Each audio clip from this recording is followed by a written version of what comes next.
For those of you who watch this channel, you guys know that I run a lawn fertilization and weed control business. However, when I'm not doing that, I'm actually helping my friends out on the sides fix their lawns. Today is no exception of that. This is a lawn here in Pierceton, Indiana.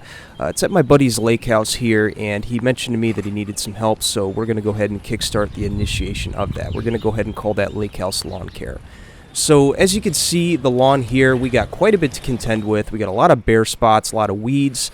But I'm pretty optimistic here because we have a lot of existing turf in here. So I'm very, very happy about that. About 50 to 60% with some bare spots and some weeds in there. So the first thing we're going to do before we begin any lawn applications within my lawn care plan here is we're going to go ahead and measure the lawn. We want to go ahead and do that by getting length times width. Length times width equals area, in this case square footage. So I went ahead and did that with a measuring wheel here, and for this little lawn area we came out to about 1,000 square feet. So whenever you're following a lawn care regimen, even if it's mine, I want you guys to realize that step one is all about options that are going to dictate how you care for the lawn for the remainder of the year. So with that being said, we have two options right now. The first one is to put down starter fertilizer and grass seed, which I'm not going to do. And the other one is to put down a crabgrass pre-emergent such as barricade or prodiamine, which is an early season crabgrass control.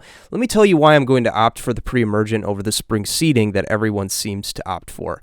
The reason I'm doing that is because there's a lot of viable turf in here already, and if I drop the grass seed in here, it's going to limit the way I'm able to control a lot of these weeds later in the season once we get to more ideal temperatures. You guys will see what I'm talking about in step 2 when that comes up in a couple of weeks.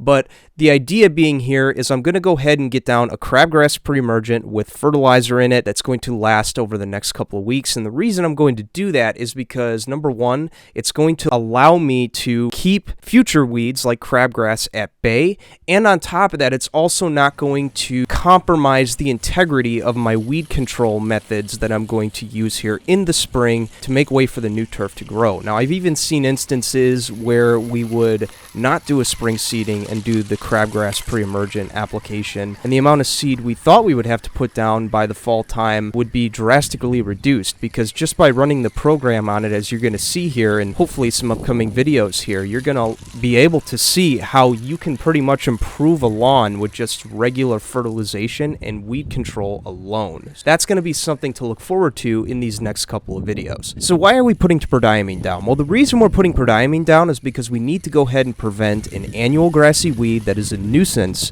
to lawns, and that is crabgrass. By getting this down in the spring when soil temperatures hit 50 to 55 degrees, we're going to ensure that the crabgrass does not invade our lawn here as we're in the process of thickening it up. This lawn right here is pretty susceptible to crabgrass outbreak because it's in the sun and it's thin, and because of that we need to go ahead and get down a crabgrass pre-emergent.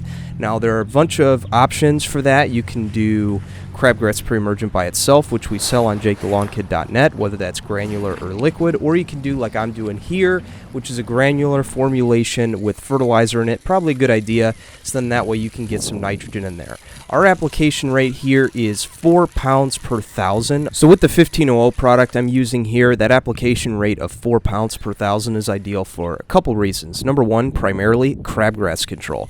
For every pound per thousand you put down, you're going to gain an additional month of crabgrass control. Now ideally, on average, we want about 4 to 5 months for the growing season here in our zone of the Midwest, right? So we want to go ahead and get that down at least 3 to 4 pounds per thousand. I'm electing to go 4 pounds per thousand to get that 4 months of residual, and on top of that, out of this application, because I have 15% nitrogen in my particular fertilizer here, that's going to give me 0.6 pounds of nitrogen per 1,000 square feet. So we're going to go ahead and go for that application of 4 pounds per thousand.